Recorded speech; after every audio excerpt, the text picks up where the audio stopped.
Assalamualaikum warahmatullahi wabarakatuh.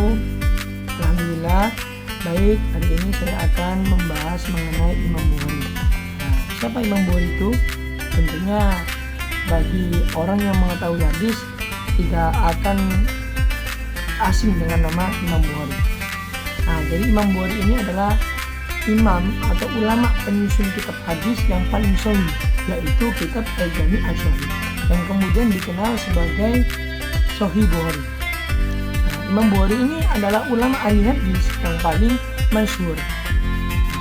Jadi di sini saya akan membahas beberapa poin, yaitu poin yang pertama mengenai biografi Imam Bukhari, poin yang kedua mengenai guru-guru Imam Bukhari, dan poin yang ketiga mengenai karya-karya Imam Bukhari, dan poin yang keempat mengenai penulisan hadis Imam Bukhari, dan poin yang terakhir yaitu poin yang kelima mengenai Sahih, kitab Sahih Imam Bukhari. Jadi poin yang pertama, langsung saja ke poin yang pertama, yaitu mengenai biografi Imam Bukhari. Biografi Imam Bukhari.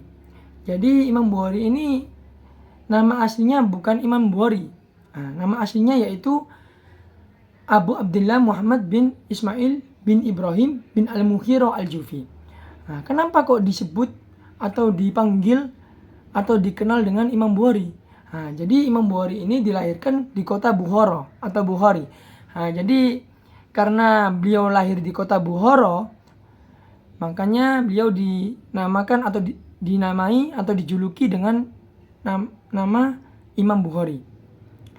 Beliau lahir pada tanggal 13 Syawal.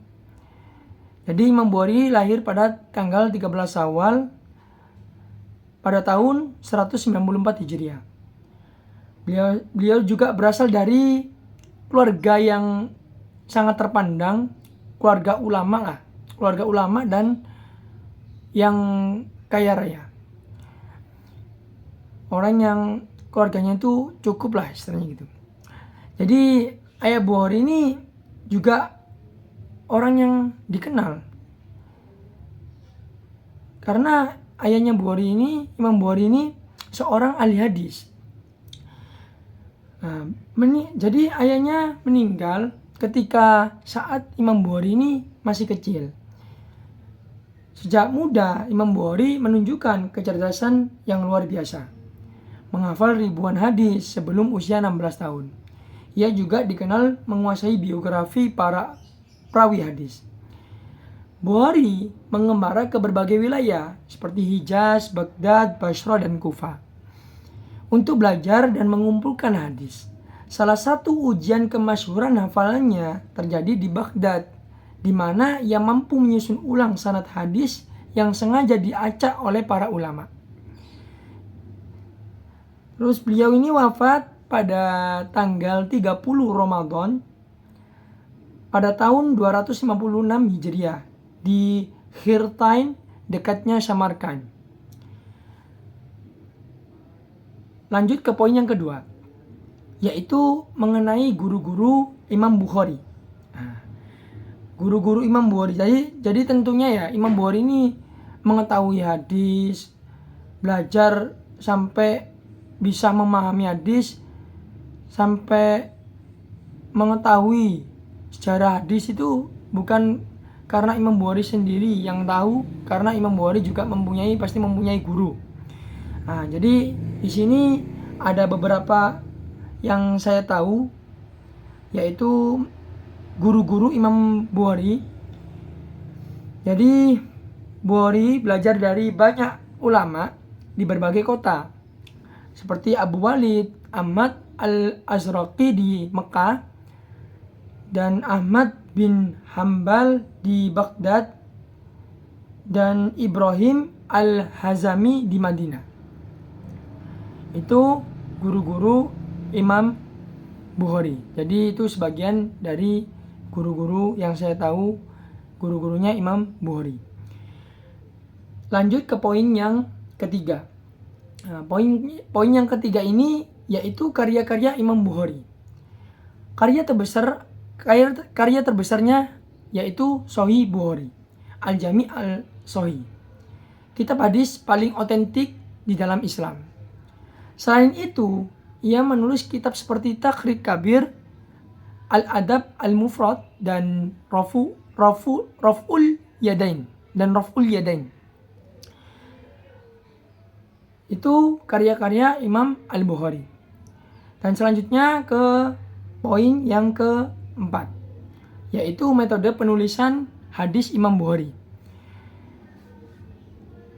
Jadi Imam Bukhari ini hanya memasukkan hadis sahih dengan sanad yang bersambung muttasil. Jadi yang bersambung dengan muttasil.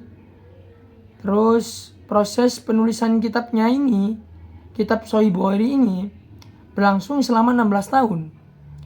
Dengan seleksi ketat dari sekitar 600.000 hadis. Sebelum mencatat sebuah hadis, ia selalu mandi, sholat, dan beristigharah untuk memastikan keabsahan hadis.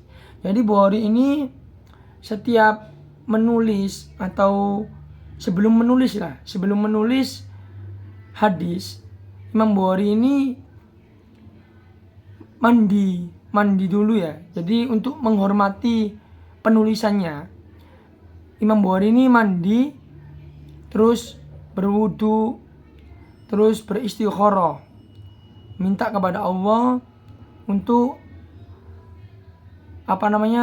mengabsakan atau memastikan bahwa hadis itu sahih atau tidaknya. Nah, jadi itu metode penulisan metode penulisan hadis Imam Bukhari. Selanjutnya mengenai kitab Sahih Imam Bukhari. Nah, jadi kitab Sahih Imam Bukhari ini memuat hadis-hadis tentang akidah, hukum, tafsir, dan sejarah. Jumlah total hadisnya sekitar 7.563 dengan pengulangan dan 2.607 tanpa pengulangan.